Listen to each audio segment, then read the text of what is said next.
ಇರಾನ್ನ ನೂತನ ಪರಮೋಚ್ಚ ನಾಯಕ ಮುಸ್ತಫಾ ಖಮೇನಿ ಬದುಕಿಲ್ಲ. ಅಮೆರಿಕ ಅಧ್ಯಕ್ಷ ಡೊನಾಲ್ಡ್ ಟ್ರಂಪ್ ಅವರೇ ಕೊಟ್ಟಿದ್ದಾರೆ ಹೇಳಿಕೆ. ಮುಸ್ತಫಾ ಖಮೇನಿ ಜೀವಂತವಾಗಿಲ್ಲ ಅಂತ ಹೇಳ್ತಿದ್ದಾರೆ ಡೊನಾಲ್ಡ್ ಟ್ರಂಪ್ ಅವರು. ಇರಾನ್ನ ಸಂಧಾನ ಮಾಡಿಕೊಳ್ಳಲು ಬಯಸ್ತಾ ಇದೆ ಅಂತೇಳಿ ಮತ್ತೊಮ್ಮೆ ಪುನರುಚ್ಚರಿಸಿದ್ದಾರೆ ಡೊನಾಲ್ಡ್ ಟ್ರಂಪ್. ಆದರೆ ನಾವು ಸಂಧಾನಕ್ಕೆ ಸಿದ್ಧವಿಲ್ಲ, ಡೊನಾಲ್ಡ್ ಟ್ರಂಪ್ ಅವರ ಮಾತಿದು.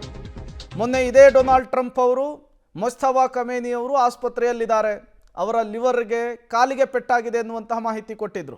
ಈಗ ಇದೇ ಡೊನಾಲ್ಡ್ ಟ್ರಂಪ್ ಅವರು ಹೇಳ್ತಾ ಇದ್ದಾರೆ, ಮುಸ್ತಫಾ ಖಮೇನಿ ಅವರ ಕಥೆಯನ್ನು ನಾವು ಮುಗಿಸಿದ್ದೇವೆ.